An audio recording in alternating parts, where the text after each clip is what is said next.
ಮೈಸೂರು ನಗರ ಪಾಲಿಕೆ ಚುನಾವಣೆಗೆ ಪಟ್ಟು ಹಿಡಿಯಲಾಗಿದೆ. ಮತ್ತೊಂದು ಕಡೆ ಮೈಸೂರು ಬೃಹತ್ ಮಹಾನಗರ ಪಾಲಿಕೆಗೆ ಒತ್ತಾಯ ಕೇಳಿ ಬರ್ತಾ ಇದೆ. ಇದಕ್ಕೆ ಸಂಬಂಧಪಟ್ಟಂತೆ ಮೊದಲಿಗೆ ಒಂದು ಬ್ರೇಕಿಂಗ್ ನ್ಯೂಸ್ ಇದೆ, ನೋಡೋಣ. ಏನೋ ಈಗಾಗಲೇ ಒಂದು ಕಡೆ ಮೈಸೂರು ನಗರ ಪಾಲಿಕೆ ಚುನಾವಣೆ ಮಾಡಲೇಬೇಕು ಅಂತ ಪಟ್ಟನ್ನ ಹಿಡಿದಿದ್ರೆ, ಮತ್ತೊಂದು ಕಡೆ ಮೈಸೂರು ಬೃಹತ್ ಮಹಾನಗರ ಪಾಲಿಕೆಗೆ ಒತ್ತಾಯವನ್ನ ಮಾಡಲಾಗ್ತಾ ಇದೆ. ಪಾಲಿಕೆ ಚುನಾವಣೆ ಜೊತೆಗೆ ಬೃಹತ್ ಮಹಾನಗರ ಪಾಲಿಕೆಗೆ ಕೂಡ ಈಗ ಒತ್ತಾಯ ಕೇಳಿ ಬರ್ತಾ ಇದೆ. ಯೋಜನಾಬದ್ಧ ನಗರದ ಬೆಳವಣಿಗೆಗೆ ಅವಕಾಶ ಆಗಬೇಕು ಅಂತ ಈಗ ವಾದ ಕೇಳಿ ಬರ್ತಾ ಇರುವಂತದ್ದು. ನಗರದಂಚಿನ 4 ಪಟ್ಟಣ ಪಂಚಾಯಿತಿ, 4 ಗ್ರಾಮ ಪಂಚಾಯಿತಿ ಜೊತೆಗೆ ಒಂದು ನಗರ ಸಭೆಯನ್ನ ಸೇರಿಸಿ ಸ್ಥಳೀಯ ಚುನಾವಣೆ ಜೊತೆಗೆ ಪಾಲಿಕೆ ಚುನಾವಣೆ ನಡೆಸಲು ಮನವಿಯನ್ನ ಮಾಡಲಾಗ್ತಾ ಇರುವಂತದ್ದು. ಮೈಸೂರು ಮಹಾನಗರ ಪಾಲಿಕೆ ಚುನಾವಣೆ ಹೋರಾಟ ಸಮಿತಿ ಈ ಸಂಬಂಧ ಆಗ್ರಹಿಸ್ತಾ ಇದೆ. ಪ್ರಾದೇಶಿಕ ಆಯುಕ್ತರ ಕಚೇರಿಗೆ ಭೇಟಿ ನೀಡಿ ಮನವಿ ಪತ್ರವನ್ನ ಸಲ್ಲಿಸಲಾಗಿದೆ. ಒಂದೆಡೆ ಮೈಸೂರು ನಗರ ಪಾಲಿಕೆ ಚುನಾವಣೆಯನ್ನ ಮಾಡಬೇಕು ಅಂತ ಪಟ್ಟು ಹಿಡಿದಿದ್ದಾರೆ, ಜೊತೆಗೆ ಮೈಸೂರು ಬೃಹತ್ ಮಹಾನಗರ ಪಾಲಿಕೆ ಮಾಡಬೇಕು ಅಂತ ಕೂಡ ಒತ್ತಾಯವು ಕೂಡ ಬಹಳಷ್ಟು ಕೇಳಿ ಬರ್ತಾ ಇರುವಂತದ್ದು. ಯೋಜನಾಬದ್ಧ ನಗರದ ಬೆಳವಣಿಗೆಗೆ ಅವಕಾಶ ಅಂತ ಸಾರ್ವಜನಿಕರ ಪ್ರಬಲ ವಾದವಾಗಿರುವಂತದ್ದು. ಇದಕ್ಕೆ ಸಂಬಂಧಪಟ್ಟಂತೆ ಇದು ಈಗಿನಿಂದಲ್ಲ, ಮೊದಲಿನಿಂದಲೂ ಕೂಡ ಬಹಳಷ್ಟು ಆಗ್ರಹ ಒತ್ತಾಯ ಕೇಳಿ ಬರ್ತಾ ಇದೆ. ಮೈಸೂರನ್ನ ಬೃಹತ್ ಮಹಾನಗರ ಪಾಲಿಕೆ ಮಾಡಬೇಕು ಅಂತ ಇದು 2018ರಿಂದಲೂ ಕೂಡ ನಡ್ಕೊಂಡು ಬಂದಿರುವಂತಹ ಒಂದಷ್ಟು ಒತ್ತಾಯ. ಆದ್ರೂ ಕೂಡ ಇದುವರೆಗೂ ಅದಕ್ಕೆ ಸಂಬಂಧಪಟ್ಟಂತೆ ಯಾವುದೇ ಕ್ರಮಗಳನ್ನ ಕೈಗೊಂಡಿಲ್ಲ. ಈಗ ಏನು ಮೈಸೂರು ಮಹಾನಗರ ಪಾಲಿಕೆ ಚುನಾವಣೆ ಹೋರಾಟ ಸಮಿತಿ ಇದೆ, ಈ ಸಮಿತಿ ಈಗ ಬಹಳಷ್ಟು ಆಕ್ರೋಶವನ್ನ ಹೊರಹಾಕ್ತಾ ಇರುವಂತದ್ದು, ಒತ್ತಾಯವನ್ನ ಮಾಡ್ತಾ ಇದ್ದಾರೆ. ಯಾಕೆ ಅಂತ ಅಂದ್ರೆ ಮೈಸೂರು ದಿನದಿಂದ ದಿನಕ್ಕೆ ಬೆಳೀತಾ ಇದೆ. ಮೈಸೂರನ್ನ ಯಾಕೆ ಮೈಸೂರು ಅಂದ್ರೆ ಬೃಹತ್ ಪಾಲಿಕೆ, ಮೈಸೂರು ಮಹಾನಗರ ಪಾಲಿಕೆ ಏನಿದೆ ಅದನ್ನ ಬೃಹತ್ ಮಹಾನಗರ ಪಾಲಿಕೆ ಯಾಕೆ ಮಾಡಬಾರ್ದು ಅನ್ನೋದು ಈ ಸಮಿತಿಯ ಒಂದು ಪ್ರಶ್ನೆ ಆಗಿರುವಂತದ್ದು. ಇದನ್ನ ಮಾಡೋದ್ರಿಂದ ಎಲ್ಲೋ ಒಂದು ಕಡೆ ಬಹಳಷ್ಟು ಅನುಕೂಲವಾಗುತ್ತೆ. ಇದನ್ನ ಮಾಡದೇ ಇರೋದ್ರಿಂದ ಯಾವುದೇ ಕಾರಣಕ್ಕೂ ಯಾರಿಗೂ ನಷ್ಟ ಆಗೋದಿಲ್ಲ ಮಾಡಿದ್ರೆ. ಸೊ ಆದ ಕಾರಣ ಮಾಡಿದ್ರೆ ಅಟ್ಲೀಸ್ಟ್ ಮೈಸೂರು ಇನ್ನ ಒಂದಷ್ಟು ಬೃಹತ್ ಆಗಿ ಬೆಳೆಯುತ್ತೆ ಅನ್ನೋದು ಈ ಸಮಿತಿಯ ಒಂದು ಉತ್ತರ ಆಗಿರುವಂತದ್ದು. ಇದಕ್ಕೆ ಸಂಬಂಧಪಟ್ಟಂತೆ ಈಗ ಬಹಳಷ್ಟು ಮನವಿ ಪತ್ರವನ್ನ ಕೂಡ ಸಲ್ಲಿಸಿದ್ದಾರೆ. ಇದಕ್ಕೆ ಸಂಬಂಧಪಟ್ಟಂತೆ ಹೋರಾಟಗಳು ಕೂಡ ದಿನನಿತ್ಯ ನಡೀತಾ ಇರುವಂತದ್ದು. ಏನು ಪ್ರೊಫೆಸರ್ ನಂಜರಾಜ್ ಅರಸ್, ಆಮ್ ಆದ್ಮಿ ಪಾರ್ಟಿ ಜಿಲ್ಲಾಧ್ಯಕ್ಷರಾದ ರಂಗಯ್ಯ ಅವರ ಜೊತೆಗೆ SDPI ರಾಜ್ಯ ಉಪಾಧ್ಯಕ್ಷರು ಪುಟ್ಟನಂಜಯ್ಯ ಸೇರಿದಂತೆ ಹಲವರು ಈ ಮನವಿ ಸಂದರ್ಭದಲ್ಲಿ ಇದ್ರು. ಇನ್ನು ಇದಕ್ಕೆ ಸಂಬಂಧಪಟ್ಟಂತೆ ಬಹಳಷ್ಟು ಚರ್ಚೆಯನ್ನ ಮಾಡುವಂತದ್ದಿದೆ. ಇದಕ್ಕೆ ಸಂಬಂಧಪಟ್ಟಂತೆ ಈಗ ನಮ್ಮ ಜೊತೆ ಅತಿಥಿಗಳು ಕೂಡ ಜಾಯಿನ್ ಆಗ್ತಾರೆ. ಮೊದಲನೇದಾಗಿ ಸಾಮಾಜಿಕ ಹೋರಾಟಗಾರರಾದಂತ ಅರವಿಂದ್ ಶರ್ಮಾ ಅವರು ಇವತ್ತು ನಮ್ಮ ಕಾರ್ಯಕ್ರಮದಲ್ಲಿದ್ದಾರೆ. ಸರ್ ನಮಸ್ತೆ, ಕಾರ್ಯಕ್ರಮಕ್ಕೆ ಸ್ವಾಗತ. ನಮಸ್ತೆ ಮೇಡಮ್. ನಮಸ್ತೆ. ಜೊತೆಗೆ ಇನ್ನು KRS ಪಕ್ಷದ ಮುಖಂಡರು ನಾಗರಾಜ್ ಅವರು ಕೂಡ ಇವತ್ತಿನ ನಮ್ಮ ಕಾರ್ಯಕ್ರಮದಲ್ಲಿದ್ದಾರೆ. ಸರ್ ನಿಮ್ಗೂ ಕೂಡ ಕಾರ್ಯಕ್ರಮಕ್ಕೆ ಸ್ವಾಗತ. ನಮಸ್ಕಾರ. ನಮಸ್ಕಾರ ಮೇಡಮ್. ನಮಸ್ಕಾರ. ಓಕೆ ಸರ್, ಡೈರೆಕ್ಟ್ ಆಗಿ ನಾನು ಅರವಿಂದ್ ಶರ್ಮಾ ಅವರು ಕೇಳ್ತೀನಿ. ಈಗ ಈಗಿಂದಂತಲ್ಲ, 2018ರಿಂದಲೂ ಕೂಡ ಒಂದು ಕಡೆ ಮೈಸೂರು ಮಹಾನಗರ ಪಾಲಿಕೆ ಏನಿದೆ ಅದನ್ನ ಬೃಹತ್ ಮಹಾನಗರ ಪಾಲಿಕೆ ಮಾಡ್ಬೇಕು ಅನ್ನೋದು ಬಹಳಷ್ಟು ಒತ್ತಾಯ. ಇನ್ನೊಂದು ಕಡೆ ಫಸ್ಟ್ ಪಾಲಿಕೆಗೆ ಚುನಾವಣೆ ಮಾಡ್ಬೇಕು ಅಂತ ಕೂಡ ಆಗ್ರಹ ಇದೆ. ಯಾಕೆ ಇಷ್ಟೊಂದು ಡಿಲೇ ಮಾಡ್ತಾ ಇದ್ದಾರೆ ಅಂತ? ಮೇಡಮ್, ಇಲ್ಲಿ ಒಂದು ಸಣ್ಣ ತಪ್ಪಭಿಪ್ರಾಯ ಸಂದೇಶ ಹೋಗ್ಬಾರ್ದು.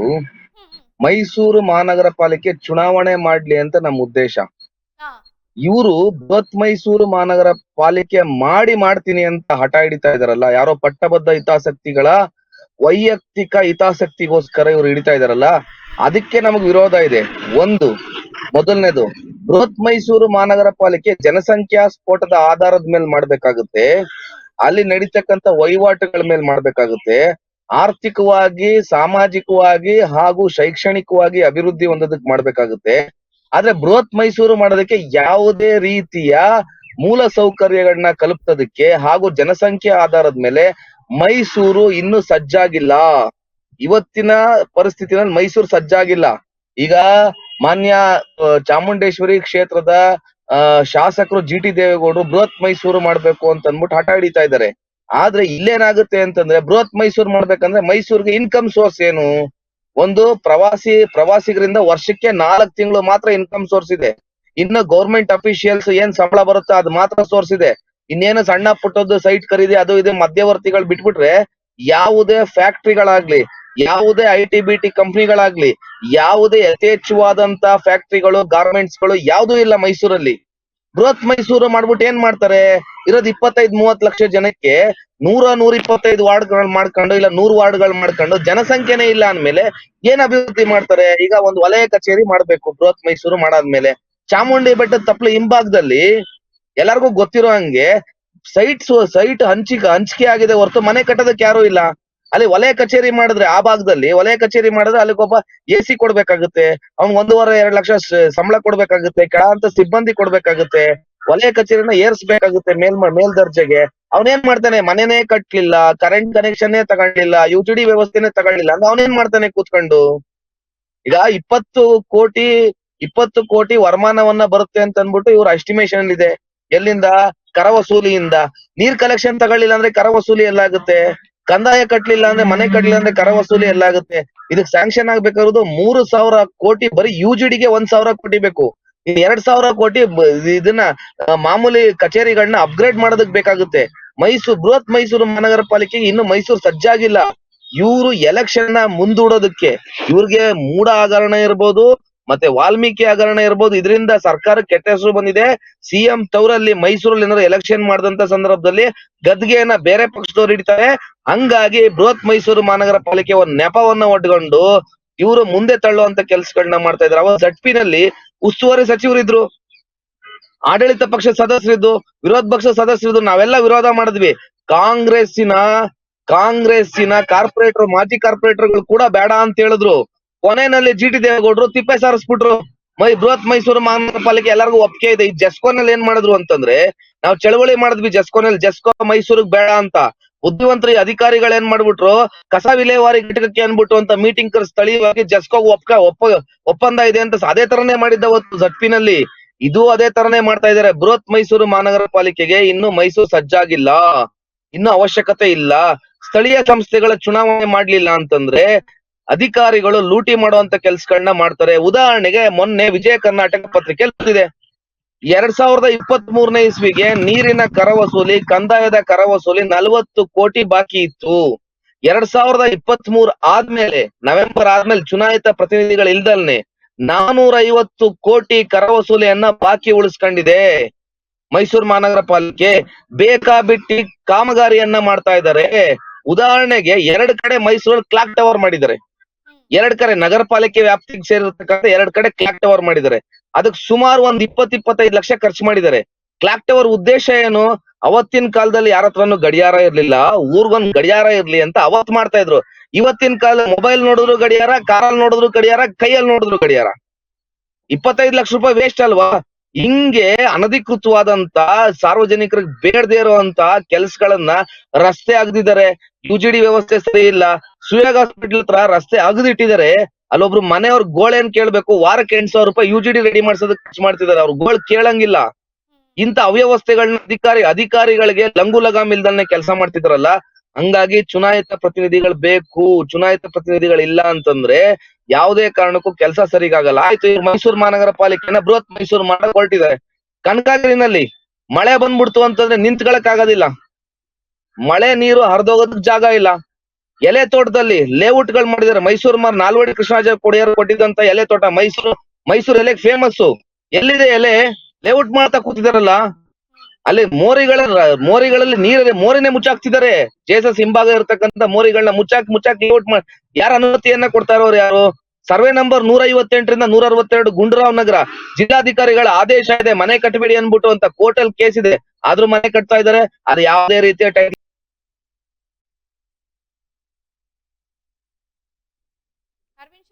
ಈಗ ಸರ್ವೆ ನಂಬರ್ 4 ಏನೋ ಸೇರೋದು, ಅದು ಯಾವುದೇ ಇನ್ನು ಬಗೆ. ಆಮೇಲೆ ವಿಜಯಶ್ರೀ ಮೈಸೂರದಂತ ಬಡಾವಣೆ ಅನ್ನೋದು ಬಗೆಹರ್ದಿಲ್ಲ. ಇನ್ನು ಔಟರ್ ರಿಂಗ್ ರೋಡ್ ಹೋಯ್ತು ಅಂದ್ರೆ ಕನಕ ಹೌಸಿಂಗ್ ಕೋಆಪರೇಟಿವ್ ಸೊಸೈಟಿ ಅವ್ರು ಇಡೀ ಮೈಸೂರಿಗೆ ಗೊತ್ತು. CA ನಿವೇಶನದಲ್ಲಿ ಮನೆ ಕೊಟ್ಟಿದ್ದಾನೆ. ಅದನ್ನ ಒಳಗಡೆ ತಗೊಂಡ್ರೆ ಇಂತ ಹಲವಾರು ಅನಧಿಕೃತ ಲೇಔಟ್ಗಳು ಮೈಸೂರು ಒಳಗಡೆ ಬಂದ್ಬಿಡುತ್ತೆ. ಉದಾಹರಣೆಗೆ ಕಾರ್ತಿಕ್ ಬಡಾವಣೆ ದಟ್ಟಗಳ್ಳಿನಲ್ಲಿ ಅವ್ರು ಲಂಚ ಕೊಡ್ತಾ ಇರೋದು, ಇಡೀ ಮೂಡಾಗಿ ಲಂಚ ಕೊಡ್ತಾ ಇರೋದು ಎಲ್ಲರಿಗೂ ಗೊತ್ತಾಗಿರೋಂತ ವಿಚಾರ. ಏನಕ್ಕೆ ಲಂಚ ಕೊಡ್ತಾರೆ? ಒಂದು ಲೇಔಟ್ ಮಾಡಿದಂತ ಸಂದರ್ಭದಲ್ಲಿ CA ನಿವೇಶನ ಬಿಡ್ಬೇಕು. ಕ್ರೀಡೆಗಿರ್ಬೋದು, ಪಾರ್ಕ್ ಇರ್ಬೋದು, ಇನ್ ಬೇರೆ ಬೇರೆ ಚಟುವಟಿಕೆಗಳಿಗೆ ಅದ್ರಲ್ಲಿ ಏನ್ ಮಾಡ್ತಾರೆ, 10 ಸೈಟ್ ಆಗೋ ಜಾಗದಲ್ಲಿ 2 ಸೈಟ್ ಮೂಡಾದ್ರು ಲಂಚ ಕೊಡ್ತಾರೆ, ಇನ್ 8 ಸೈಟ್ ಮಾಡ್ಕೋತಾರೆ.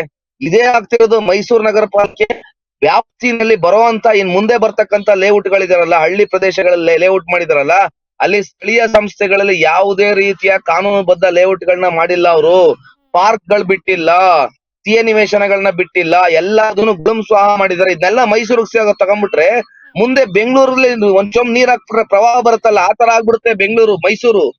ಈಗ ಕನ್ಸ್ಟಿಟ್ಯೂನ್ಸಿಗಲ್ಲಿ ಲಕ್ಷ್ಮೀಪುರಂನಲ್ಲಿ ಇವತ್ತೇನ್ ಮೇನ್ ರೋಡ್ ಬಿಟ್ಟಿದಾರಲ್ಲ, ಆತರ ಕನ್ಸ್ಟಿಟ್ಯೂನ್ಸಿ ಗಲ್ಲಿ ಬಿಡ್ತಾ ಇದ್ರು.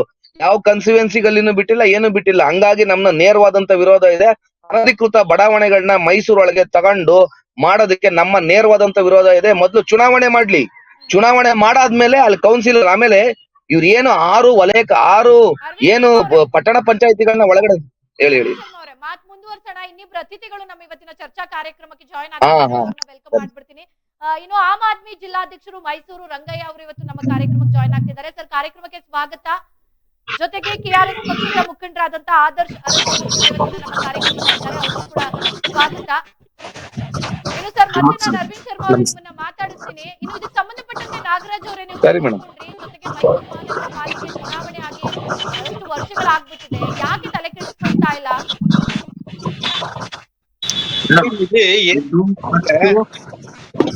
ಮಹಾನಗರ ಪಾಲಿಕೆ ಚುನಾವಣೆ ಒಂದು ಹುನ್ನಾರ ಇಟ್ಕೊಂಡು ಅದನ್ನ ಮುಂದೆ ಹಾಕ್ಲಿಕ್ಕೆ ನಾವು ಅಭಿವೃದ್ಧಿ ಇವರು ಕೆಲಸ ಇದು ಮೇಲ್ನೋಟ ಈ ಬುದ್ಧಿಜೀವಿಗಳಿಗೆ ಅರ್ಥ ಆಗ್ತಾ ಇದೆ, ಜನಗಳಿಗೆ ಅರ್ಥ ಆಗ್ತಾ ಇಲ್ಲ. ಇದು ನಾವು ಹೋರಾಟಗಾರರೆಲ್ಲ ಸೇರಿ ನಿನ್ನೆ ನಾವು ಮೈಸೂರು ಮಹಾನಗರ ಪಾಲಿಕೆ ಎದುರುಗಡೆ ಕೂತು ಜನಗಳಿಗೆ ಕರಪತ್ರವನ್ನ ಹಂಚಿದ್ದೇವೆ, ಜಾಗೃತರಾಗಿ. ಇವ್ರು ಮಾಡ್ತಿರುವಂತಹ ಹುನ್ನಾರ ಬೇರೆ. ಯಾಕಂದ್ರೆ ಇಲ್ಲಿ ಅಧಿಕಾರಿಗಳನ್ನ ಹೇಳೋರು ಕೇಳೋರು ಯಾರು ಇಲ್ಲ, ಹಾಗೂ ಇವ್ರು ಇಷ್ಟ ಬಂದಂಗೆ ಕೆಲಸ ಮಾಡ್ತಾ ಇದ್ದಾರೆ. ಜನಪ್ರತಿನಿಧಿಗಳಿಲ್ಲ. ಯಾವುದೇ ಪಕ್ಷ ಆಗ್ಲಿ, ನಮ್ಗೆ ಪಕ್ಷದ ಯಾರೇ ಇರ್ಲಿ, ಯಾರಾದ್ರೂ ಆಗ್ಲಿ, ಎಲೆಕ್ಟೆಡ್ ಆಗಿ ಬಂದು ಪಾಲಿಕೆಯಲ್ಲಿ ಕೆಲಸ ಮಾಡುವಂತಹ ವ್ಯಕ್ತಿಗಳು ಈಗ ಸದ್ಯಕ್ಕೆ ಅಂದ್ರೆ ಈಗ ನಮ್ಮ ಈಗ ಒಂದು 3-4 ತಿಂಗಳಲ್ಲಿ ಆದ್ರೆ ಅದು ಇನ್ನು ಬಹಳ ಉತ್ತಮ. ಯಾಕಂದ್ರೆ ಈಗ ಬೇಸಿಗೆ ಬರೋದ್ರಿಂದ, ಬೇಸಿಗೆ ಮುಗಿದ ತಕ್ಷಣ ಮಳೆಗಾಲ ಶುರುವಾಗುತ್ತೆ. ಮೈಸೂರು ಜೀವನವನ್ನ, ಮೈಸೂರು ನಗರವನ್ನ ಹೇಳಲಿಕ್ಕೆ ಅಸಹ್ಯ ಆಗುತ್ತೆ. ಹಾಗೂ ಆ ಮಟ್ಟಕ್ಕೆ ಮಡಗಿದ್ದಾರೆ. ಎಲ್ಲಂದ್ರೆ ಅಲ್ಲಿ UGD ಲೈನ್ ಹೊಡೆದಿದ್ದಾರೆ, ಮತ್ತೆ ಯಾವ್ದೋ ಕೇಬಲ್ ಹಾಕೋದಕ್ಕೆ ಹೊಡೆದಿದ್ದಾರೆ, ಯಾವ್ದೇ ಪರ್ಮಿಷನ್ ಇರಲ್ಲ, ಏನು ಇರಲ್ಲ. ಏನ್ ಮಾಡ್ತಾ ಇದಾರೆ ಅಂತ ಗೊತ್ತಿಲ್ಲ. ನಾನು ಹೇಳುವಂತದ್ದು, ಮಾಡ್ಬೇಕಾಗಿರೋ ಕೆಲಸ ಬಹಳ ಇದೆ ಮೈಸೂರಿನಲ್ಲಿ. ನ್ಯಾಸ್ಟೌನ್ ಬಿಲ್ಡಿಂಗು ಯಾಕೆ ನಿಮ್ ಕಣ್ಣು ಕಾಣ್ತಾ ಇಲ್ವಾ ಸ್ವಾಮಿ? ನಮ್ಮ ದೇವರಾಜ ಮಾರುಕಟ್ಟೆ ಅದೇನ್ ನಿಮ್ ಕಣ್ಣು ಕಾಣ್ತಾ ಇಲ್ವಾ? ನಮ್ಮ ಮಹಾರಾಣಿ ಕಾಲೇಜು, ಒಂದ್ ಹುಡುಗ ಸೊತ್ತದ ಪಾಪ ಕಾರ್ಮಿಕ, ಅದು ಏನು ಕಾಣ್ತಾ ಇಲ್ವಾ? ನೀವು ಇದನ್ನ ಬಿಟ್ಬಿಟ್ಟು ಯಾರ್ದೋ ಪ್ರಾಪರ್ಟಿನ ಒಂದು ಪಟ್ಟಿ ಇರೋದನ್ನ 4 ಪಟ್ಟರಷ್ಟು ಮಾಡ್ಕೊಂಡು ಈ ಒಂದು ವ್ಯವಸ್ಥೆ ಅಡಿನಲ್ಲಿ ನಾವು ಅಭಿವೃದ್ಧಿ ಮಾಡ್ತೀವಿ ಅಂತ ಹೇಳಿ ನಿಮ್ಮ ಹಣಕಾಸನ್ನ, ನಿಮ್ಮ ಇದನ್ನ ಅಭಿವೃದ್ಧಿ ಮಾಡ್ಕೊಳಕ್ ಹೋಗ್ತಾ ಇದಾರೆ ಇವರು. ಹಾಗಾಗಿ ನಾವು ಇದನ್ನ ಅಷ್ಟ್ರ ಮಟ್ಟಿಗೆ ನಾವು ಬಿಡಲ್ಲ, ಬೀದಿಗಿಳಿದು ಹೋರಾಟ ಮಾಡ್ತೀವಿ. ನಮಗೆ ಬೇಕಾಗಿರೋದು ಪ್ರಜಾಪ್ರಭುತ್ವದಲ್ಲಿ ಚುನಾವಣೆ ಮೊದಲಾಗ್ಬೇಕು, ಆ ನಂತರ ಅಭಿವೃದ್ಧಿ ಕಾರ್ಯಕ್ರಮ ಆಗ್ಲಿ ಅಂತ ನಾನು ಆಶಿಸ್ತೀನಿ ಮೇಡಮ್. ಓಕೆ, ಜೊತೆಗೆ ರಂಗಯ್ಯ ಅವರೇ, ಈಗ ಹೆಂಗಾಗಿದೆ ಅಂದ್ರೆ ಮನೆಯಲ್ಲಿ ಒಬ್ಬ ಯಜಮಾನ ಇಲ್ಲದೆ ಮನೆ ಹೇಗ್ ನಡೆಯುತ್ತೆ, ಹಾಗೆ ಮೈಸೂರು ಮಹಾನಗರ ಪಾಲಿಕೆ ನಡ್ಕೊಂಡು ಹೋಗ್ತಾ ಇರುವಂತದ್ದು. ಯಾಕೆ ಅಂತ ಅಂದ್ರೆ ಒಬ್ರು ಮೇಯರೇ ಇಲ್ಲದೆ ಪಾಲಿಕೆ ನಡ್ಕೊಂಡು ಹೋಗ್ತಾ ಇದೆ ಆಯುಕ್ತರ ಸಮ್ಮುಖದಲ್ಲಿ. ಬಟ್ ಇದು ಎಷ್ಟು ಮಟ್ಟಿಗೆ ಸರಿ ಅಂತ? ಮೇಡಮ್, ಇದು ಸರಿ ಇಲ್ಲ. ಯಾಕಂದ್ರೆ ನಮ್ಮ ಮೈಸೂರಿನವರೇ ಆದಂತ ನಮ್ಮ ಮುಖ್ಯಮಂತ್ರಿ ಆದಂತ ಸಿದ್ದರಾಮಯ್ಯ ಅವರು ತಗೊಳ್ಬೇಕಾದಂತ ನಿಲುವು ಇದು. ಅವರು ಈ 16 ತಿಂಗಳು ಯಾಕೆ ಮುಂದೂಡಿದ್ದಾರೆ ಅನ್ನೋದೇ ಯಾರಿಗೂ ಅರ್ಥ ಆಗ್ತಿಲ್ಲ. ಅವ್ರಿಗೆ ಯಾವ ರೀತಿ ಪ್ರೆಷರ್ ಬಂದಿದೆ ಅನ್ನೋದು ಅರ್ಥ ಆಗ್ತಿಲ್ಲ. ಈ ಪ್ರೆಷರ್ ಏನು ಅಂತ ಹೇಳಿದ್ರೆ, ಈಗ ಹಾಗೆ ನಮ್ಮ ಎಲ್ಲ ಸ್ನೇಹಿತರು ಮಾತಾಡ್ದಂಗೆ ಇದ್ರ ಹಿಂದೆ ಸಾಕಷ್ಟು ಡೀಲಿಂಗ್ ನಡೀತಾ ಇದೆ. ಪ್ರೈವೇಟೈಸೇಷನ್ ಇರೋದನ್ನ ಒಳಗಡೆ ತಂದ್ರೆ ನಮ್ಗೆ ಕೋಟಿ ಹಣ ಬರುತ್ತೆ ಅನ್ನೋ ಉದ್ದೇಶದಿಂದ ಇವ್ರು ಇಟ್ಕೊಂಡು ಈ ಕೆಲಸ ಮಾಡ್ತಿದ್ದಾರೆ. ಬಟ್ ಅದ್ ಏನೇ ಇರ್ಲಿ, ಗ್ರೇಟರ್ ಮೈಸೂರು ಮಾಡ್ಬೇಕು. ಬಟ್ ಈಗ ಇವ್ರಿಗೆ 5 ವರ್ಷ ಟೈಮ್ ಇತ್ತಲ್ಲ, ಇದು ಅವಾಗಿಂದ ಇವ್ರು ಯೋಚನೆ ಮಾಡಿ ಎಲ್ಲಾ ತರ ಪ್ರಿಪರೇಷನ್ ಮಾಡಿದ್ರೆ ಇವಾಗ ಗ್ರೇಟರ್ ಮೈಸೂರು ಮಾಡ್ಬೋದಿತ್ತಲ್ಲ ಇವರು. ಅದಕ್ಕೆ ಇವ್ರ ಹತ್ರ ಆನ್ಸರ್ ಇಲ್ಲ. ಯಾರಿಗೂ ಉತ್ತರ ಹೇಳಕ್ ಆಗ್ತಿಲ್ಲ, ಯಾವ ಮಿನಿಸ್ಟ್ರು ಹೇಳಕ್ ಆಗ್ತಿಲ್ಲ, ಇನ್ಚಾರ್ಜ್ ಮಿನಿಸ್ಟರ್ ಆಗ್ಲಿ ಅಥವಾ ಸಿಎಂ ಆಗ್ಲಿ. ಈ ಸಮಸ್ಯೆ ಇರೋದು ಎಲ್ಲಿ ಅಂದ್ರೆ, ಈಗ ನಾವು ನಿನ್ನೆ ನಮ್ಮ ಏನ್ ಹೋರಾಟ ಆಗಿದೆ ಆ ಹೋರಾಟದ ಪ್ರಕಾರ 65 ವಾರ್ಡ್ ಅನ್ನ ಮೊದಲು ಅವರು ಎಲೆಕ್ಷನ್ ಮಾಡ್ಲಿ, ವಿತಿನ್ 2 months ಆರ್ 3 months. ಯಾವುದೇ ಡಿಪಾರ್ಟ್ಮೆಂಟ್ ಹೋದ್ರು ಯಾವ್ದು ಕೆಲಸ ಆಗ್ತಿಲ್ಲ. ಯುಸಿಡಿದು ಈಗ ಆಲ್ರೆಡಿ ನಮ್ಮ ಶರ್ಮಾ ಅವ್ರು ಹೇಳಿದ್ರು, ಪ್ರತಿ ಒಂದು ಮನೆಯಲ್ಲೂ ಬ್ಲಾಕ್ ಆದ್ರೆ ಅವರು 6,000ದಿಂದ 8,000 ಕರೆದು ಸರ್ ನಮ್ಮ ಹಾಲಿಗೆ ತುಂಬಿಕೊಂಡಿದೆ, ಸರ್ ನಮ್ದು ರೂಮ್ ಬರ್ತಾ ಇದೆ, ಈ ಸಮಸ್ಯೆ ಎದ್ದು ಕಾಣ್ತಿದೆ, ಎಷ್ಟು ಕಾಲ್ ಬರ್ತಿದೆ. ನಾವು ಯಾವ್ದು ಪೊಲಿಟಿಕಲ್ ಪಾರ್ಟಿಲಿ ಅಥವಾ ಕಾರ್ಪೊರೇಟರ್ ಆಗಿ ವಿನ್ ಆಗಿಲ್ಲ, ಪೊಲಿಟಿಕಲ್ ಪಾರ್ಟಿಲಿ ಇರ್ಬೋದು. ಜನ ಇಂಥವ್ರನ್ನ ಗುರ್ತಿಸಿ ನಮಗ್ ಕಾಲ್ ಮಾಡ್ತಾರೆ, ಅಟ್ಲೀಸ್ಟ್ ನೀವು ಈ ಕೆಲಸ ಮಾಡಿಸ್ಕೊಡಿ ಅಂತ. ಈ ಸಮಸ್ಯೆನ ಪಾರ್ಕ್ಗಳು ಹೋಗಿ ನೋಡಿ, ಪ್ರತಿ ಒಂದು ಕ್ಷೇತ್ರದಲ್ಲೂ ಎಷ್ಟು ಪಾರ್ಕ್ ಇದೆ, 100ರಿಂದ 150 ಪಾರ್ಕ್ ಮಾಡಿದ್ದಾರೆ. ಅದನ್ನ ಮೇಂಟೈನ್ ಮಾಡೋರು ಒಬ್ರು ಇಲ್ಲ. ಯಾರ ಹತ್ರ ಹೋಗಿ ಕೇಳಿ, ಯಾವ ಕಾರ್ಪೊರೇಷನ್ ಲೆಟರ್ ಕೊಡಿ, ಏನು ಇಲ್ಲ. ಬರೀ ಹಾವು ಜನಗಳನ್ನ ಮನೆಯಲ್ಲಿ ಹೋಗಿ ಹಾವುಗಳು ಕಚ್ಚಿ ಆ ಸವಾಸ ಬ್ಯಾಡಿ, ಅವ್ರ ಕಷ್ಟ ಏನು ಅಂತ ಕೇಳೋರು ಯಾರು ಇಲ್ಲ. ಈಗ ಇರ್ಬೇಕಾದ್ರೆ ಇವ್ರು ಏನಕ್ಕೆ ಡಿಲೇ ಮಾಡ್ತಿದ್ದಾರೆ, ಇವ್ರಿಗೆ ಏನ್ ಅದ್ರಲ್ಲಿ ಲಾಭ ಸಿಗ್ತಿದೆ? ಫಸ್ಟ್ ಇವ್ರು ಎಲೆಕ್ಷನ್ ಮಾಡಿ, ಈ 65 ವಾರ್ಡ್ ಕಾರ್ಪೊರೇಷನ್ ಅಲ್ಲಿ ಯಾರಾದ್ರೂ ಗೆಲ್ಲಿ, ಯಾವ ಪಾರ್ಟಿ ಆದ್ರೂ ಗೆಲ್ಲಿ, ಯಾರು ಇಂಡಿಪೆಂಡೆಂಟ್ ಆಗಾದ್ರೂ ಗೆಲ್ಲಿ, ಫಸ್ಟ್ ಎಲೆಕ್ಷನ್ ಮಾಡ್ಲಿ. ಆ ಎಲೆಕ್ಷನ್ ಗೆ ಇವ್ರಿಗೆ ಟೈಮ್ ಇದೆ, ಇನ್ನು 2 ತಿಂಗಳ ಒಳಗಡೆ ಇವ್ರು ಏನಾದ್ರು ಮಾಡಿದ್ರೆ ಸರಿ. ಇಲ್ಲಾಂದ್ರೆ ನಮ್ ಹೋರಾಟ ಇದ್ದಿದ್ದೆ, ನಾವು ಸಾಕಷ್ಟು ಡಿಸ್ಕಷನ್ ಮಾಡ್ತಾ ಇದೀವಿ. ಸೀರಿಯಸ್ ಆಗಿ ಇದ್ರ ಬಗ್ಗೆ ಡಿಸ್ಕಷನ್ ಮಾಡಿ ಮುಂದಿನ ದಿನಗಳಲ್ಲಿ ಗವರ್ಮೆಂಟ್ ಲೆವೆಲ್ ಅಲ್ಲಿ ನಾವು ತಗೊಂಡು ಹೋಗಕ್ಕೆ ಇಷ್ಟಪಡ್ತೀವಿ ಮೇಡಮ್. ಓಕೆ, ಇನ್ನು ಆದರ್ಶ್ ಅರಸ್ ಅವ್ರೆ, ಈಗ ನಾವು ನೋಡ್ತಾ ಇದೀವಿ ಮೈಸೂರು ಮಹಾನಗರ ಪಾಲಿಕೆ ಯಾವ ಮಟ್ಟಕ್ಕೆ ಬಂದಿದೆ ಅಂತ. ಒಬ್ರು ಮೇಯರ್ ಇಲ್ಲ ಅಂದಾಗ ಪಾಲಿಕೆಗೆ ಬರುವಂತದ್ದು, ಮೈಸೂರು ಅಭಿವೃದ್ಧಿಗೆ ಬರುವಂತ ಅನುದಾನದಲ್ಲೂ ಎಲ್ಲೋ ಒಂದು ರೀತಿಯಾಗಿ ಕುಂಠಿತ ಆಗುತ್ತೆ, ಇದರಿಂದ ಅಭಿವೃದ್ಧಿ ಕೂಡ ಕುಂಠಿತ ಆಗುತ್ತೆ. ಸೊ ಇದ್ರ ಬಗ್ಗೆ ನೀವೇನ್ ಹೇಳ್ತೀರಾ? ಹೌದು ಮೇಡಮ್, ತಾವ್ ಹೇಳ್ದಾಗೆ ಮೈಸೂರು ಮಹಾನಗರ ಪಾಲಿಕೆಗೆ ಚುನಾವಣೆ ಆಗಿ 1.5 ವರ್ಷ ಆಗ್ಬೇಕಾಗಿತ್ತು. ಆಗಿಂದನೂ ಮೇಯರ್ ಇಲ್ಲ, ಅಲ್ಲಿ ಸ್ಥಳೀಯ ಸಂಸ್ಥೆಗಳಿಗೆ ಯಾವುದೇ ಆದಂತ ಕಾರ್ಪೊರೇಟರ್ಗಳಿಲ್ಲ. ಜನಸಾಮಾನ್ಯರಿಗೆ ಏನಾಗಿದೆ ಅಂತ ಅಂದ್ರೆ, ಇವತ್ತೊಂದ್ ದಿನ ನೇರವಾಗಿ ಹೋಗಿ ಕಮಿಷನರ್ನ ಭೇಟಿ ಆಗಕ್ಕಾಗಲ್ಲ. ಸ್ಥಳೀಯ ನಾಯಕರಿದ್ರೆ ಅವ್ರಿಗೆ ಫೋನ್ ಮಾಡೋ ಇನ್ನೊಂದೋ ಹೇಳಿ ಅವ್ರ ಕೈಗೆ ಸಿಗ್ತಾರೆ. ಒಂದ್ ವಾರ್ಡ್ ಅಲ್ಲಿ ಆರಾಮಾಗಿ ಅವ್ರು ಸಿಗ್ತಾರೆ. ಒಂದ್ ಪಾರ್ಕ್ ಅಲ್ಲೋ ಎಲ್ಲೋ ಒಂದ್ ಕೆಲಸ ಆಗ್ಬೇಕಾಗಿದ್ರೆ ವಾಗ್ಗಿಗ್ ಹೋದಾಗ್ಲಾರು ಸಿಗ್ತಾರೆ. ಯಾಕಂದ್ರೆ ನಾವು ಹಲವಾರು ಕಾರ್ಪೊರೇಟರ್ಗಳನ್ನ ನೋಡಿದೀವಿ, ಸಿಗ್ತಾರೆ. ಹೋಗಿ ಭೇಟಿಯಾಗಿ ನಮ್ಮ ಅಳಲನ್ನ ಹೇಳ್ಕೊಳ್ಳೋದೋ, ಇಲ್ಲ ಸ್ಥಳೀಯ ಕಚೇರಿಗಳಿಗೆ ಭೇಟಿ ಮಾಡಿ ಅವ್ರನ್ನ ಅಟ್ಲೀಸ್ಟ್ ನಾವು ಜಬರ್ದಸ್ತ್ ಆಗಾರ ಕೇಳ್ಬೋದು. ಕಮಿಷನರ್ ಹತ್ರ ನೀವು ಹೋಗಿ ಕೇಳಕ್ ಹೋದ್ರೆ ಏನಾಗುತ್ತೆ, ಜನಸಾಮಾನ್ಯರು ಇವ್ರು ನಮ್ಮ ಮೇಲೆ ದಬ್ಬಾಳಿಕೆ ಮಾಡಕ್ ಬಂದಿದ್ರು, ನಮ್ಮ ಮೇಲೆ ಅವ್ರ ಮೇಲೆ ಯಾರು ಪಬ್ಲಿಕ್ ಹೋಗಿ ಏನಾರು ಜೋರತ್ತಲ್ಲಿ ಏನಾರ ಕೇಳಕ್ ಹೋದ್ರೆ ಏನ್ ಹೇಳ್ತಾರೆ, ಅವ್ರ ಮೇಲೆ ಒಂದ್ 353 ಕೇಸ್ ಹಾಕಂತದ್ದು. ನಮ್ಮಂತವ್ರಿಗೆ ಬಿಡಲ್ಲ, ಹೋರಾಟ ಮಾಡೋ ಅಂತವ್ರಿಗೆ, ಹೋರಾಟಗಾರರಿಗೆನೆ 353 ಕೇಸ್ ಹಾಕ್ತಾರೆ. ಅಂತದ್ರಲ್ಲಿ ಜನಸಾಮಾನ್ಯರು ಹೋಗಿ ಕಮಿಷನರ್ ಆಫೀಸ್ ಅಲ್ಲಿ ಹೋಗ್ಬಿಟ್ಟು ಕಾರ್ಪೊರೇಷನ್ ಕಮಿಷನರ್ಗೆ ನಿಮ್ಗೆ ಇಂತ ಕೆಲಸ ಆಗ್ಬೇಕು ಸರ್ ನಮ್ಗೆ ಮಾಡ್ಕೊಡಿ ಅಂದ್ರೆ ಮಾಡ್ಕೊಡ್ತಾರ? ಇನ್ ಟೈಮ್ ಸಿಗಲ್ಲ. ಈ ಬೇಕಾದಷ್ಟು ಸಮಸ್ಯೆಗಳಿದೆ ಮೇಡಮ್ ಮೈಸೂರಲ್ಲಿ. ಈಗ ನಮ್ಮ ಸ್ನೇಹಿತರುಗಳೆಲ್ಲ ಹೇಳ್ದಂಗೆ ಪಾರ್ಕ್ ವಿಚಾರ, ಇವ್ರಿಗೆ ಪಾರ್ಕ್ ಆಗ್ಲೇ ಗಿಡಗಳು ಒಣಗ್ತಾ ಇದೆ, ಅಲ್ಲಿಗೆ ಒಂದು ಕ್ಲೀನ್ ಮಾಡಕ್ಕಿಲ್ಲ. ಇವ್ರಗಳಿಗೆ ಏನಂದ್ರೆ, ಒಂದು ಗಿಡ ನೆಟ್ಟಿರೋ ಗಿಡಕ್ಕೆ ನೀರ್ ಹಾಕಕ್ಕೆ ಯೋಗ್ಯತೆ ಇಲ್ಲದಂತಹ ನಗರ ಪಾಲಿಕೆ ಅವರು ಇವತ್ತು ಬೃಹತ್ ಮೈಸೂರು ಮಹಾನಗರ ಪಾಲಿಕೆ ಮಾಡ್ತಿವ್ರು. ಮಾಡಿ ಸಂತೋಷ, ಇರಾಂತ ಮೈಸೂರ್ನ ನೀವು ಫಸ್ಟ್ ಕ್ಲೀನ್ ಮಾಡಿ. ಅದಕ್ಕೆ ನಿಮ್ಗೆ ಅನುದಾನ ಕೊಡಕ್ಕೆ ದುಡ್ಡಿಲ್ಲ. ಅದ್ರಲ್ಲೇನೆ ಬಹಳಷ್ಟು ಅವ್ಯವಹಾರಗಳು ಎಲ್ಲ. ಈಗ ಏನಾಗಿದೆ ಅಂದ್ರೆ, ಕೇಂದ್ರೀಕೃತ ಆಗ್ಬಿಟ್ಟಿದೆ ಅಧಿಕಾರ. ಇದು ವಿಕೇಂದ್ರೀಕೃತ ಆಗ್ಬೇಕು ಅಂತ ಅಂದ್ಬಿಟ್ಟು ಇರೋಂಥದ್ದು. ಆದ್ರೆ ಇವ್ರು ಕೇಂದ್ರೀಕೃತಗೊಳಿಸ್ಕೊಂಡು ಇವ್ರೇನ್ ಮಾಡ್ತಾ ಇದ್ದಾರೆ, ತಮ್ಮ ಹಿಡಿತಕ್ಕೆ ತಕೊಂಡು. ಅದ್ರಲ್ಲೂ ಇದು ಎಂತ ಅವಮಾನ ಅಂದ್ರೆ, ಮೈಸೂರಿನವರಾದಂತ ಮುಖ್ಯಮಂತ್ರಿ ಅವರು ಇದಕ್ಕೆ ಅವಕಾಶ ಮಾಡ್ಕೊಡ್ತಾ ಇರೋದು ನಮ್ಗೆ ತುಂಬಾ ಬೇಸರದ ಸಂಗತಿ. ಮೈಸೂರು ಪ್ರಥಮವಾಗಿರ್ಬೇಕು ಅನ್ನೋ ಆದ್ಯತೆ ಕೊಡ್ಬೇಕಾದಂತ ವ್ಯಕ್ತಿಗಳೇನೆ ಇವತ್ತು ಅದ್ರ ಬಗ್ಗೆ ಗಮನ ಹರಿಸ್ದೇನೆ ನಾವು ಬೃಹತ್ ಮೈಸೂರು ಮಾಡ್ತೀವಿ ಅಂತ ಹೇಳಿಕೆ ಕೊಡ್ತಾರೆ. ಇದೆಲ್ಲ ಒಳ್ಳೇದಲ್ಲ. ಯಾಕಂದ್ರೆ ಮುಂದೊಂದ್ ದಿನಗಳಲ್ಲಿ ಜನ ಎಲ್ಲಾನು ನೋಡ್ತಾ ಇದಾರೆ, ಯಾರ್ಯಾರು ಏನೇನ್ ಮಾಡ್ತಾ ಇದಾರೆ, ಯಾರ್ಯಾರು ವಾರ್ಡ್ ಅಲ್ಲಿ ಏನೇನ್ ಕೆಲ್ಸಗಳು ಆಗ್ತಾ ಇದೆ ಅಂತ ಎಲ್ರಿಗೂ ಗೊತ್ತಿದೆ. ಇವ್ರು ಬೇಕಾಬಿಟ್ಟಿ ಅಧಿಕಾರಿಗಳನ್ನ ಯಾರು ಏನು ಕೇಳಕ್ ಆಗಲ್ಲ ಮೇಡಮ್. ಇವತ್ತೊಂದ್ ದಿನ ಯಾರ ಇಲ್ಲಿ ಸ್ಥಳೀಯ ಸಂಘ ಸಂಸ್ಥೆಗಳವ್ರೇನೇನಾದ್ರು ಒಂದ್ ಲೆಟರ್ ಕೊಟ್ರೆ ಅದಕ್ಕೆ ಕರೆಕ್ಟ್ ಆಗಿ ಒಂದು ರೆಸ್ಪಾನ್ಸ್ ಕೊಡಲ್ಲ ಇವ್ರುಗಳು. ಏನೇ ಸಮಸ್ಯೆ ಆಗಿದೆ ಅಂದ್ರು ಅದಕ್ಕೆ ಯಾವ್ದೇ ತಿರ್ಗಿ ಒಂದು ಹಿಂಗ್ ಮಾಡಿದ್ರಲ್ಲ, ಏನ್ ಸಮಸ್ಯೆ ಆಗಿದೆ ಅಂತ ಯಾವ ಅಧಿಕಾರಿ ಇವಾಗ ನಾವು ಕೊಟ್ಟಿರೋ ಲೆಟರ್ಗಳಿಗೆ ಇದುವರೆಗೂ ಯಾರಾದ್ರೂ ಬಂದು ಅಲ್ಲಿ ಸಮಸ್ಯೆನ ಬಗೆಹರಿಸ್ಕೊಟ್ಟಿದಾರ ಮೇಡಮ್? ಯಾರು ಮಾಡ್ಕೊಡ್ತಾ ಇಲ್ಲ. ಯಾರು ಹೇಳೋರಿಲ್ಲ, ಕೇಳೋರಿಲ್ಲ. ಎಲ್ಲಾರು MLA ಗಳ ಹತ್ರನೇ ಹೋಗಕ್ಕಾಗತ್ತಾ, MP ಹತ್ರನೇ ಹೋಗಕ್ಕಾಗತ್ತಾ? ಹೋಗ್ಲಿ, ಅವ್ರು ಹೋದ್ರ ಕೈಗೆ ಸಿಗ್ತಾರಾ? ಅಷ್ಟು ಕಾಮನ್ ಸೆನ್ಸ್ ಇರ್ಬೇಕು. ಸ್ಥಳೀಯ ನಾಯಕರನ್ನ ಇವ್ರು ಹುಟ್ಟಾಕ್ಬೇಕೇ ಹೊರತು ಇವರು ಅಧಿಕಾರನ ಕೇಂದ್ರೀಕೃತಗೊಳಿಸ್ಕೊಳ್ಳಕ್ಕೆ ಈ ರೀತಿ ಹುನ್ನಾರ ನಡೆಸ್ತಾ ಇದ್ದಾರೆ. ಈಗ ಬಿಜೆಪಿ ಆಗ್ಲಿ ಕಾಂಗ್ರೆಸ್ ಆಗ್ಲಿ ಮೇಜರ್ ಆಗಿ ಇವ್ರ ಪಾರ್ಟಿಗಳನ್ನ ಬರೋದು.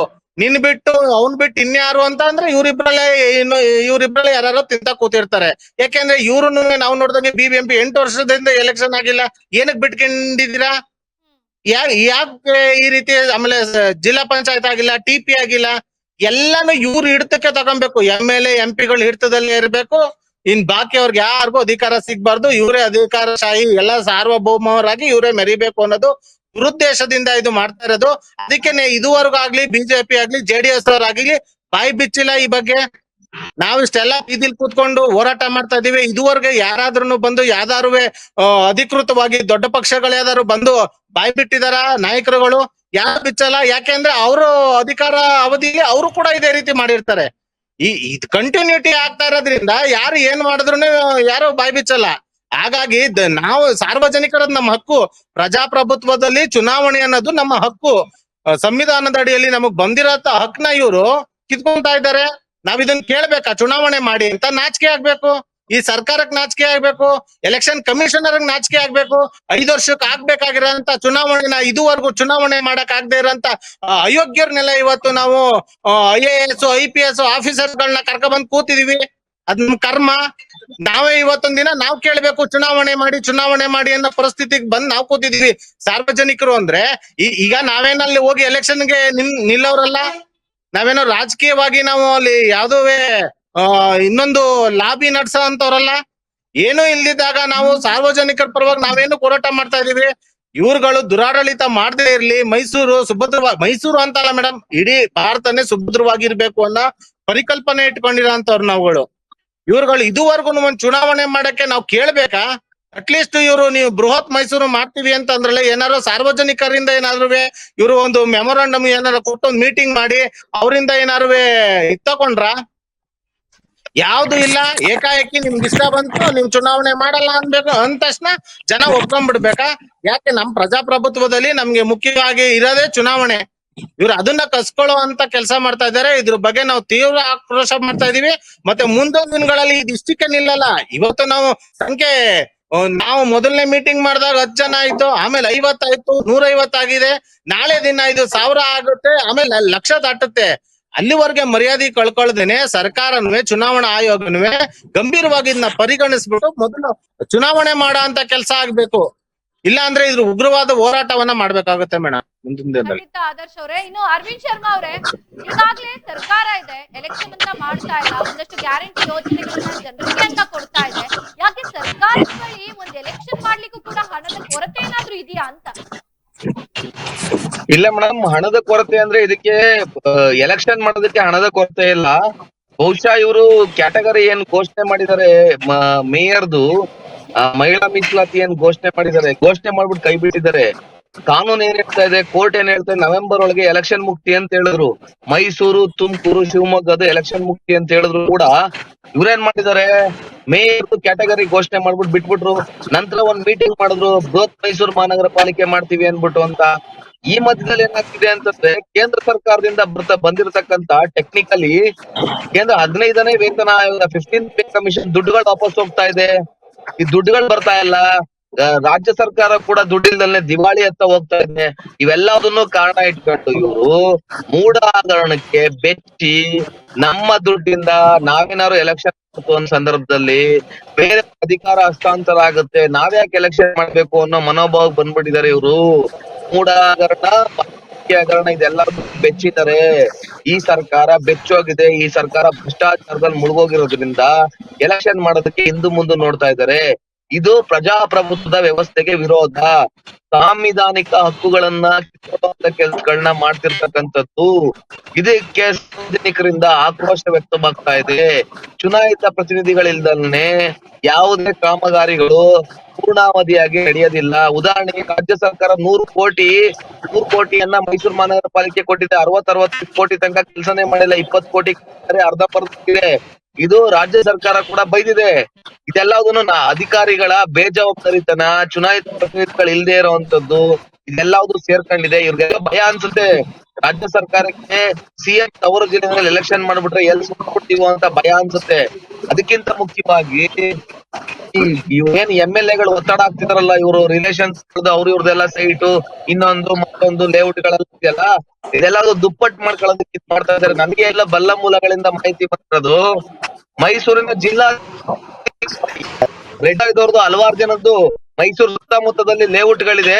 ಅವರು ಒಂದು ಭೂ ಮಾಫಿಯಾ ಮಾಡೋದಕ್ಕೆ ಅವರು ಇವ್ರಿಗೆ ಒತ್ತಡ ಆಗ್ತಾರೆ, ಅವ್ರ ಪರ್ಸನಲ್ ಇಂಟ್ರೆಸ್ಟ್ ಇದೆ. ಅವತ್ತು ಜಿಲ್ಲಾ ಪಂಚಾಯತ್ ಅಲ್ಲಿ ಮೀಟಿಂಗ್ ಗೆ 1 ಗಂಟೆ ಲೇಟ್ ಆಗಿ ಬಂದು ಜಿಲ್ಲಾಧಿಕಾರಿ ಪರ್ಸನಲ್ ಇಂಟ್ರೆಸ್ಟ್ ಇಂದ ಮೀಟಿಂಗ್ ಮಾಡ್ತಾರಂಗಿತ್ತು. ನಾನ್ ನೋಡ್ದೆ ಅದನ್ನ, ಪರ್ಸನಲ್ ಇಂಟ್ರೆಸ್ಟ್ ಇಂದ ಮೀಟಿಂಗ್ ಮಾಡ್ತಾರಂಗಿತ್ತು. ಏನವರು ಇದೇನು ಹುಮ್ಮಸ್ ಏನು ಬೃಹತ್ ಮೈಸೂರು ಮಹಾನಗರ ಪಾಲಿಕೆ ಎಷ್ಟು ವಿರೋಧ ಮಾಡಿದ್ರುವೆ ಅವ್ರ ಇಂಟ್ರೆಸ್ಟ್ ಡಿ ಟಿ ದೇವೇಗೌಡರ ಕಡೆನೆ ಇತ್ತು ಹೊರತುವೆ ಬೇರೆ ಯಾವುದೇ ರೀತಿ ಇಂಟೆಲೆಕ್ಚುಯಲ್ ಕರ್ತಾರೆ. ಅವತ್ತು ಮೀಟಿಂಗ್ ಗೆ ಸಾಹಿತ್ಯಗಳನ್ನ, ಪ್ರಗತಿಪರ ಚಿಂತಕರನ್ನ, ಚಳವಳಿಗಾರನ್ನ ಕರೆದಿರೋ ಮೀಟಿಂಗ್ ಗೆ ಎಲ್ಲಾರು ವಿರೋಧ ಮಾಡದೇನೆ ಪರ ಮಾಡಿದ್ದೇನೆ. ಪರವಾಗಿ ಜಿ ಟಿ ದೇವೇಗೌಡರು ಹಾಗೂ ಜಿಲ್ಲಾಧಿಕಾರಿಗಳು ತಿಪ್ಪೆ ಸಾರಿಸ್ಕೊಂಡು ಹೋದ್ರು, ತನ್ವೀರ್ ಸೇಠ್ ಅವರು ತಿಪ್ಪೆ ಸಾರಿಸ್ಕೊಂಡು ಹೋದ್ರು ಪರವಾಗಿ ಅಂತ. ಇನ್ನೆಲ್ಲಾರು ವಿರೋಧ ಮಾಡಿದ್ರು. ವಿಶ್ವನಾಥ್ ಅವರು ಕೂಡ ವಿರೋಧ ಮಾಡಿದ್ರು. ಇದನ್ನ ನಾನಾ ಮೀಟಿಂಗ್ ಇದ್ದೆ ನಾವು ವಿರೋಧ ಮಾಡಿದ್ವಿ. ಬೃಹತ್ ಮೈಸೂರು ಬೇಡ, ಮೈಸೂರು ಇನ್ನು ಸಜ್ಜಾಗಿಲ್ಲ, ಜನಸಂಖ್ಯೆ ಆಧಾರದಲ್ಲಿ ಕೂಡ ಸಜ್ಜಾಗಿಲ್ಲ. ಯಾವುದೇ ಐಟಿ ಕಂಪನಿಗಳು, ಯಾವುದೇ ಐಟಿ ಕಂಪನಿಗಳಿಲ್ಲ, ಯಾವುದೇ ಗಾರ್ಮೆಂಟ್ ಇಲ್ಲ, ಜನಸಂಖ್ಯೆ ಜಾಸ್ತಿ ಇಲ್ಲ, ಯಾವುದೇ ರೀತಿಯ ಜನಸಂಖ್ಯೆ ಇಲ್ದಾನೆ ಬೃಹತ್ ಮೈಸೂರು ಅವಶ್ಯಕತೆ ಇಲ್ಲ ಅಂತ ಹೇಳಿ ಹೇಳಿ ಹೇಳಿ ಹೇಳಿ ಸಾಕಾಯ್ತು ಇವ್ರಿಗೆ. ಇನ್ನು ನಾವು ಚುನಾವಣೆ ಮಾಡ್ಲಿಲ್ಲ ಅಂತಂದ್ರೆ ಜನಗಳಿಂದ ಇವ್ರಿಗೆ ನಿಜವಾಗ್ಲೂ ಕೆಟ್ಟ ಹೆಸರು ಬರುತ್ತೆ. ನಾವು ಅಣಕು ಪ್ರದರ್ಶನವನ್ನ ಮಾಡ್ತೀವಿ. ವಾರ್ಡ್ ಮೊಹಲ್ಲಾಗಳಲ್ಲಿ ಸಮಿತಿ ವತಿಯಿಂದ ಎಲ್ಲಾರು ನಮ್ಮ ಹಿರಿಯರೆಲ್ಲರೂ ಇದ್ದಾರೆ, ಎಲ್ಲಾರನ್ನೂ ಸೇರಿಸಿ ಪ್ರತಿಭಟನೆ ಮಾಡುವಂತ ಕೆಲಸಗಳನ್ನ ಮಾಡ್ತೀವಿ. ಇದಕ್ಕೆ ನೇರವಾಗಿ ರಾಜ್ಯ ಸರ್ಕಾರನೇ ಹೊಣೆ. ಲಾ ಅಂಡ್ ಆರ್ಡರ್ ಸಮಸ್ಯೆ ಆದಂತ ಸಂದರ್ಭದಲ್ಲಿ ರಾಜ್ಯ ಸರ್ಕಾರನೇ ಹೊಣೆ ಆಗುತ್ತೆ ಅಂತ ನೇರವಾಗಿ ಹೇಳೋದಕ್ಕೆ ಇಚ್ಛೆ. ನಾಗರಾಜ್ ಅವರೇ, ಈಗ ಇದಕ್ಕೆ ಸಂಬಂಧಪಟ್ಟಂತೆ ನೀವೇನ್ ಹೇಳ್ತೀರಾ? ನೀವೇನ್ ಒತ್ತಾಯ ಮಾಡ್ತೀರಾ ಅಥವಾ ಸರ್ಕಾರಕ್ಕೆ ಎಚ್ಚರಿಕೆ ಕೊಡ್ತೀರಾ ಅಂತ? ಮೇಡಮ್, ಇವರು ನಾನು ನಮ್ಮ ಅರವಿಂದ್ ಅವರು ಹೇಳ್ದಾಗೆ ಸರ್ಕಾರದ ಮೇಲೆ ಕೆಲವರು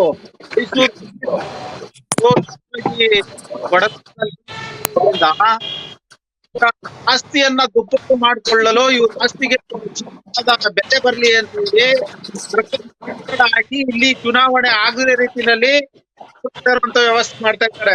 ನಮ್ಮ ಆದತ್ತರು ಹೇಳಿದ್ರು, ನಾವು ಕಮಿಷನರ್ ಭೇಟಿ ಮಾಡಕ್ಕಾಗತ್ತಾ, ಜನಸಾಮಾನ್ಯರು ಹೋಗಲ್ಲ, ಒಬ್ಬ ವೇಟ್ ಮಾಡಬೇಕು. ಬೆಳಿಗ್ಗೆ ಹೋದ್ರೆ ಅವ್ರು 4 ಗಂಟೆಗೆ ಹೋಗ್ತಿರ್ತಾರೆ, ಹೋದ್ರೆ ಇನ್ನೂ ಬಂದಿರಲ್ಲ. ನಿಮ್ಮ ಧ್ವನಿ ನಮಗೆ ಕೇಳಿಸ್ತಾ ಇಲ್ಲ ಕ್ಲಿಯರ್ ಆಗಿ. ಸ್ವಲ್ಪ ನೆಟ್ವರ್ಕ್ ಕಡೆ ಬಂದು ಮಾತಾಡಿದ್ರೆ ಅನುಕೂಲ ಆಗುತ್ತೆ. ಹಲೋ ಮೇಡಮ್, ಹೇಳ್ತಾರ ಚುನಾವಣೆ ಮಾಡಲೇಬೇಕು, ಯಾವುದೇ ಕಾರಣಕ್ಕೂ ಚುನಾವಣೆ ತಗೊಳ್ಳುವಂತ ಮಾತಿಲ್ಲ. ಅರವಿಂದ್ ಸರ್ ಅವರು ಹೇಳಿದಲ್ಲಿ ಮೈಸೂರು ಸುತ್ತಮುತ್ತ ಇರುವಂತಹ ಖಾಸಗಿ ಒಡೆತನದ ಲೇಔಟ್ಗಳು ಹಾಗೂ ಕೆಲವು ಲೇಔಟ್ಗಳಿದೆ. ಇವರು ಮಾಡ್ಕೊಳ್ಳೋದಕ್ಕೋಸ್ಕರ ಇವರು ನಾವು ಬೃಹತ್ ಮೈಸೂರು ಹೋಗ್ತಾರೆ. ಇವ್ರು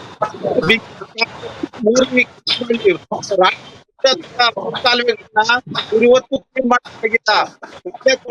ವ್ಯವಸ್ಥೆ ಕೂಡ ಶಾಲೆ ಶಾಲೆಗಳು ಆಗಿದೆ ಅಂತ ದಯಮಾಡಿ ಸ್ವಲ್ಪ ನೆಟ್ವರ್ಕ್ ಇರೋ ಕಡೆ ಬನ್ನಿ, ನಾನು ಮತ್ತೆ ಮಾತಾಡಿಸ್ತೀನಿ ನಿಮ್ಮನ್ನ. ಇದಕ್ಕೆ ಸಂಬಂಧಪಟ್ಟಂತೆ ಈಗ ರಂಗಯ್ಯ ಅವರೇ, ನೀವೇನ್ ಹೇಳ್ತೀರಾ? ನಿಮ್ಮ ಒತ್ತಾಯ ಅಥವಾ ಎಚ್ಚರಿಕೆ ಏನು ಸರ್ಕಾರಕ್ಕೆ?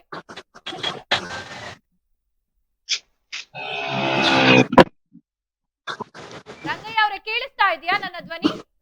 ಇಲ್ಲ ಮೇಡಮ್, ಕೇಳಿಸ್ತಾ ಇಲ್ಲ. ಓಕೆ, ಈಗ ಇದಕ್ಕೆ ಸಂಬಂಧಪಟ್ಟಂತೆ ಈಗ ಸರ್ಕಾರಕ್ಕೆ ಏನು ಎಚ್ಚರಿಕೆ ಅಥವಾ ಒತ್ತಾಯ ಮಾಡ್ತೀರಾ ಅಂತ? ಮೇಡಮ್, ನಿಮ್ದು ವಾಯ್ಸ್ ನನಗೆ ತುಂಬಾ ಲೋ ಇದೆ, ಕೇಳಿಸ್ತಾ ಇಲ್ಲ. ಓಕೆ, ನನ್ನ ಪ್ರಶ್ನೆ ಈಗ ಇದಕ್ಕೆ ಸಂಬಂಧಪಟ್ಟ ಅರವಿಂದ್, ಕೇಳಿಸ್ತಾ ಇಲ್ಲ ಅರವಿಂದ್. ಸರ್ಕಾರಕ್ಕೆ ಏನಾದ್ರೂ ಒತ್ತಾಯ ಮಾಡ್ತೀರಾ? ಮೊದಲು ಈ 65 ವಾರ್ಡ್ಗೆ ಎಲೆಕ್ಷನ್ ಆಗ್ಬೇಕು, ನಮ್ಮ ಹೋರಾಟ ಮುಂದುವರಿಯುತ್ತೆ ಮೇಡಮ್. ಓಕೆ ಸರ್, ಇನ್ನು ಇದಕ್ಕೆ ಸಂಬಂಧಪಟ್ಟಂತೆ ಆದರ್ಶ್ ಅವರೇ, ನೀವೇನ್ ಹೇಳ್ತೀರಾ? ಎಚ್ಚರಿಕೆ ಏನಾದ್ರೂ ಕೊಡೋದು ಅಥವಾ ಸರ್ಕಾರಕ್ಕೆ ಏನಾದ್ರೂ ಸಲಹೆ ಸೂಚನೆ? ಮೇಡಮ್, ಈಗಾಗ್ಲೇ ನಾವು ಸಾರ್ವಜನಿಕವಾಗಿ ಹೊರಗಡೆ ಬಂದು ಕಾರ್ಪೊರೇಷನ್ ಮುಂದೆ ನಿನ್ನೆ ಅಧಿಕೃತವಾಗಿ ಧರಣಿ ಮಾಡಿದೀವಿ. ಇದು ಎಚ್ಚರಿಕೆ ಗಂಟೆನೆ. ಈ ಎಚ್ಚರಿಕೆಗೆ ಅವರು ಬಗ್ಗಲ್ಲ, ನಮ್ಮ ಅಧಿಕಾರ ದರ್ಪಣ ತೋರಿಸ್ಕೊಂಡು ತಮ್ಮ ಏನು ಅಧಿಕಾರದ ಬಲವನ್ನ ಪ್ರಯೋಗಿಸಿ ನಾವು ಮಾಡೋದಿಲ್ಲ ಅಂತ ಅಂದಂತ ಸಂದರ್ಭದಲ್ಲಿ ಪ್ರತಿ ವಾರ್ಡ್ ಮೈಸೂರಲ್ಲಿ ಎಲ್ಲಾ ವಾರ್ಡ್ಗಳಿಗೂ ಭೇಟಿ ಮಾಡಿ ಮನೆ ಮನೆಗೆ ಭೇಟಿ ಮಾಡಿ ನಾವ್ ಇದ್ರ ಬಗ್ಗೆ ಜಾಗೃತಿ ಮಾಡಿ ಮುಂದೊಂದ್ ದಿನಗಳಲ್ಲಿ ಎಲೆಕ್ಷನ್ ಆಗ್ಲೇಬೇಕು. ಆಗೋ ಅತಿ ಮೀರಿ ಇವ್ರೇನಾದ್ರೂ ಮುಂದುವರೆದಂತ ಪಕ್ಷದಲ್ಲಿ ನಾವ್ ಇದನ್ನ ಕೋರ್ಟ್ಗೆ ಹೋಗ್ಬೇಕಾಗತ್ತೆ, ನ್ಯಾಯಾಲಯದ ಮೊರೆ ಹೋಗ್ಬೇಕಾಗತ್ತೆ.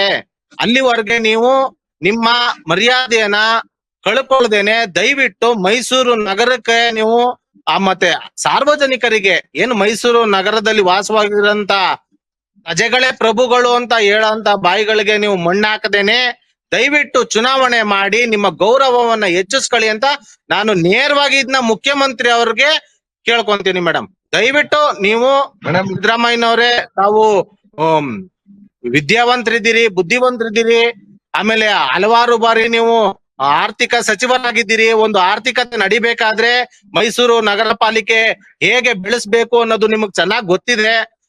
ಅಂತ ಸಂದರ್ಭದಲ್ಲಿ ನೀವು ಚುನಾವಣೆನೆ ಮಾಡ್ದೇನೆ ನೀವು LLB ಸ್ಟೂಡೆಂಟ್ ಆಗಿದ್ದು ವಕೀಲರಾಗಿ ಕೆಲಸ ಮಾಡ್ಕೊಂಡು ನೀವು ಪ್ರಜಾಪ್ರಭುತ್ವದ ಡಾಕ್ಟರ್ BR ಅಂಬೇಡ್ಕರ್ ಅವರು ಕೊಟ್ಟಿರೋಂತಹ ಸಂವಿಧಾನದ ಕೆಳಗಡೆ ನೀವು ಓದ್ಕೊಂಡು ಬುದ್ಧಿವಂತರಾಗಿ ಇವತ್ತು CM ಆಗಿದ್ದೀರಾ. ತಾವೇ ನೀವು ಅದಕ್ಕೆ ಗೌರವ ಕೊಡ್ದೇನೆ ಪ್ರಜಾಪ್ರಭುತ್ವದ ಹಕ್ಕನ್ನ ಪ್ರಜೆಗಳ ಹಕ್ಕನ್ನ ಕಸ್ಕೊಳ್ಳೋದು ಎಷ್ಟ್ರ ಮಟ್ಟಿಗೆ ಸರಿ ಅಂತ ಕೇಳ್ತಾ ಇದ್ದೀನಿ ಮೇಡಮ್. ಇದು ಮುಂದೊಂದ್ ದಿನಗಳಲ್ಲಿ ಇವ್ರು ಹೀಗೆ ಮುಂದುವರ್ಸಿದ್ರೆ ನಾವು ಮನೆ ಮನೆಗೆ ಹೋಗಿ ಪ್ರಚಾರ ಮಾಡಿ ಚುನಾವಣೆ ಆಗೋವರೆಗೂ ಬಿಡಲ್ಲ ಮೇಡಮ್. ಇದು ಕಾನೂನು ಪ್ರಕಾರ ಆದ್ರೂ ಸರಿ ನಾವು ಹೋರಾಟ ಮಾಡಕ್ಕೆ ನಮ್ ಸಮಿತಿ ಸಿದ್ಧವಾಗಿದೆ ಮೇಡಮ್. ಓಕೆ ನಾಗರಾಜ್ ಅವರೇ, ಮೇಡಮ್ ಇನ್ನೊಂದು ಕೊನೆಯದಾಗಿ ಕೇಳಿಸ್ತಾ ಇದೆಯಾ ನಾಗರಾಜ್? ಮೇಡಮ್ ಕೇಳಿಸ್ತಾ ಇದೆ. ಕೊನೆಯದಾಗಿ ಏನ್ ಹೇಳಕ್ ಇಷ್ಟಪಡ್ತೀರಾ? ನಮಗೆ ನೋಡಿ ಮೇಡಮ್, ನಮಗೆ ಈಗ ಚುನಾವಣೆ ಆಗ್ಬೇಕು. ನಮ್ಮ ರಂಗಯ್ಯ ಸರ್ ಹೇಳ್ದ ಹಾಗೆ 3-4 ತಿಂಗಳಲ್ಲಿ ನಮಗೆ ಚುನಾವಣೆ ಆಗ್ಬೇಕು. ನೀವು ಬೃಹತ್ ಮೈಸೂರು ಮಾಡ್ತೀರೋ ಬಿಡ್ತೀರೋ ಅದ್ ನಮಗ್ ಗೊತ್ತಿಲ್ಲ. ಇಲ್ಲಿ ಜನಗಳಿಗೆ ಮೂಲಭೂತ ಸೌಕರ್ಯ ಅವರ ಬಾಳು ಹರಿಯಾಣ ಆಗ್ಬಿಟ್ಟಿದೆ. ಹಾಗಾಗಿ ಅವರ ಸಮಸ್ಯೆನ ಕೇಳೋರೆ ಯಾರು ಇಲ್ಲ. ಎಲ್ಲಾನು MLA ಕೇಳಕ್ ಆಗಲ್ಲ, ಎಲ್ಲ ಅಧಿಕಾರಿ ಆಗಲ್ಲ. ಒಬ್ಬ ಜನಪ್ರತಿನಿಧಿ ಆ ಮೋದದಾಗ ಆ ಜನರಿಗೆ ಒಂದು ಧೈರ್ಯ ಏನಾದ್ರು ಸಮಸ್ಯೆ ಈ ಸಂದರ್ಭದಲ್ಲಿ ರೀತಿ ಬೇರೆ ಒಂದು ಫಲಾನುಭವಿ ನಾಟಕವನ್ನಾಡಿದ್ರೆ ನಮ್ಮ ಸಂಘಟನೆಯಿಂದ ಮತ್ತೆ ನಮ್ಮ ಎಲ್ಲಾ ಹೋರಾಟಗಾರರು ಓಕೆ, ಧನ್ಯವಾದ. ನಮ್ಮ ಕಾರ್ಯಕ್ರಮಕ್ಕೆ ಬಂದು ತಾವೆಲ್ಲರೂ ನಿಮ್ಮ ಅಭಿಪ್ರಾಯಗಳನ್ನ ಮೇಡಮ್ ಕೊನೆಯದಾಗಿ ಧನ್ಯವಾದಗಳನ್ನ ತಿಳಿಸ್ತೀನಿ. Thank you so much. ಇವತ್ತಿನ ನಮ್ಮ ಕಾರ್ಯಕ್ರಮದಲ್ಲಿ ಏನು ಮೈಸೂರು ಮಹಾನಗರ ಪಾಲಿಕೆ ಚುನಾವಣೆ ಇನ್ನೂ ಕೂಡ ನಡೆದಿಲ್ಲ. ಇಷ್ಟೊತ್ತಿಗೆ ಆಲ್ರೆಡಿ ನಡೆದು 1.5 ವರ್ಷ ಆಗಬೇಕಿತ್ತು. ಆದ್ರೆ ಇನ್ನೂ ಕೂಡ ಮಹಾನಗರ ಪಾಲಿಕೆ ನಡೆದೇ ಇರೋದಕ್ಕೆ ಬಹಳಷ್ಟು ಆಕ್ರೋಶ ವ್ಯಕ್ತವಾಗ್ತಾ ಇರುವಂತದ್ದು. ಈಗ ಇದಕ್ಕೆ ಸಂಬಂಧಪಟ್ಟಂತೆ ಒತ್ತಡ ಕೂಡ ಬಹಳಷ್ಟು ಕೇಳಿ ಬರ್ತಾ ಇದೆ. ಹೋರಾಟಗಳು ಕೂಡ ಇದಕ್ಕೆ ಸಂಬಂಧಪಟ್ಟಂತೆ ಮಾಡಲಾಗ್ತಾ ಇರುವಂತದ್ದು. ಇನ್ನಾದ್ರೂ ಕೂಡ ಸರ್ಕಾರ ಎಚ್ಚೆತ್ತುಕೊಂಡು ಮೈಸೂರು ಮಹಾನಗರ ಪಾಲಿಕೆಯ ಚುನಾವಣೆಯನ್ನ ಮಾಡುತ್ತಾ ಅಂತ ಕಾದು ನೋಡ್ಬೇಕಿದೆ.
ಈಗಾಗಲೇ ಏನು ಮೈಸೂರು ಪಾಲಿಕೆ ಚುನಾವಣೆಗೆ ಒಂದು ಕಡೆ ಬಿಗಿ ಪಟ್ಟನ್ನ ಹಿಡಿಯಲಾಗಿದೆ, ಮತ್ತೊಂದು ಕಡೆ ಸಾರ್ವಜನಿಕರ ವಲಯದಲ್ಲಿ ಒಂದಷ್ಟು ಒತ್ತಾಯ ಇದ್ರೂ ಕೂಡ ಮೈಸೂರು ಬೃಹತ್ ಮಹಾನಗರ ಪಾಲಿಕೆ ಮಾಡಬೇಕು ಅಂತ. ಆದ್ರೆ ಎಲ್ಲೋ ಒಂದು ಕಡೆ ಒಂದಷ್ಟು ಸಮಿತಿಗಳು ಇದನ್ನ ವಿರೋಧ ಮಾಡ್ತಾ ಇದೆ. ನಾವು ಡಾಕ್ಟರ್ ಆಗಬೇಕು ಅಥವಾ ಇಂಜಿನಿಯರ್ ಆಗಬೇಕು ಅಂತಂದ್ರೆ ಯಾವ ಅಕಾಡೆಮಿಗೆ ಹೋಗ್ಬೇಕು, ಯಾವ ರೀತಿಯಾಗಿ ನಾವು ತರಬೇತಿಯನ್ನ ಪಡ್ಕೊಳ್ಬೇಕು ಅನ್ನೋಂಥದ್ರ ಮಾಹಿತಿನ ನಿಮಗೆ ನೀಡ್ತಾ ಇದ್ದೀವಿ. ನಮ್ಮ ಸಂಸ್ಥೆ ಎಕ್ಸೆಲ್ ಅಕಾಡೆಮಿಕ್ ಸಂಸ್ಥೆ 15 ವರ್ಷದಿಂದ ನೀಟ್ ಮತ್ತೆ CET JEE ಕೋಚಿಂಗ್ ಕೊಡ್ತಾ ಬರ್ತಾ ಇದ್ದೀವಿ. ನಂಬರ್ 1 ಫ್ಯಾಕಲ್ಟೀಸಿಂದ ನಾವು ಟೀಚ್ ಮಾಡಿಸ್ತೀವಿ. ಅಂದರೆ ಇಂಡಿಯಾದ ನಂಬರ್ 1 ಫ್ಯಾಕಲ್ಟೀಸ್. ನಾವು ನೀಟ್ ಕ್ರ್ಯಾಶ್ ಕೋರ್ಸ್ನ ಕೊಡ್ತೀವಿ ಮತ್ತು CET ಕ್ರ್ಯಾಶ್ ಕೋರ್ಸ್ನ ಕೊಡ್ತೀವಿ. ಕ್ರ್ಯಾಶ್ ಕೋರ್ಸ್ನ ಸೆಕೆಂಡ್ PUC ಸೈನ್ಸ್ ಯಾರು ಓದ್ತಾ ಇದ್ದಾರೆ ಅಂಥ ಮಕ್ಕಳಿಗೆ ನಾವು ಕೊಡ್ತೀವಿ. ಸೆಕೆಂಡ್ PUC ಕಂಪ್ಲೀಟ್ ಆಗಿರೋ ಮಕ್ಕಳಿಗೂ ಕೂಡ ನಾವು ಈ ಕ್ರ್ಯಾಶ್ ಕೋರ್ಸ್ನ ಕೊಡ್ತೀವಿ. ಪ್ರತಿದಿನವೂ ಕೂಡ ನಾವು ಡೈಲಿ ಟೆಸ್ಟ್ ಕಂಡಕ್ಟ್ ಮಾಡ್ತೀವಿ. ಅದು ಇವತ್ತೇನು ಪಾಠ ಆಗಿದೆಯೋ ನಾಳೆ ಡೈಲಿ ಟೆಸ್ಟ್ ಕೊಡ್ತೀವಿ. ನಮ್ಮ ಎಕ್ಸೆಲ್ ಅಕಾಡೆಮಿಲಿ ಒಂದು ವಿಶೇಷತೆ ಏನಂದರೆ ಒಂದೇ ಕಡೆ ಹಾಸ್ಟೆಲ್, ಒಂದೇ ಕಡೆ ಕೋಚಿಂಗ್. ಮಕ್ಕಳು ಒಂದ್ಸತಿ ಕ್ಯಾಂಪಸ್ಗೆ ಎಂಟ್ರಿ ಆದರೆ ಅವ್ರ ಕೋರ್ಸ್ ಮುಗಿಸ್ಕೊಂಡೇ ಆಚೆ ಹೋಗಬೇಕು. ಆ ಥರ ವ್ಯವಸ್ಥೆ ಮಾಡಿರ್ತೀವಿ. ತೆಲಂಗಾಣ, ಆಂಧ್ರ, ಡೆಲ್ಲಿ ಆ ಕಡೆಯಿಂದ ಕರೆಸಿ ನಾವು ಫ್ಯಾಕಲ್ಟೀಸ್ನ ನಂಬರ್ 1 ಫ್ಯಾಕಲ್ಟೀಸ್ನ ಟೀಚ್ ಮಾಡಿಸ್ತೀವಿ. ಎಕ್ಸಾಮ್ಗೆ ಹೋಗೋಕ್ಕಿಂತ ಮುಂಚೆ ಮಾದರಿ ಎಕ್ಸಾಮ್ನ ಒಂದು 15-20 ಎಕ್ಸಾಮ್ ಕೊಡ್ತೀವಿ ನಾವು.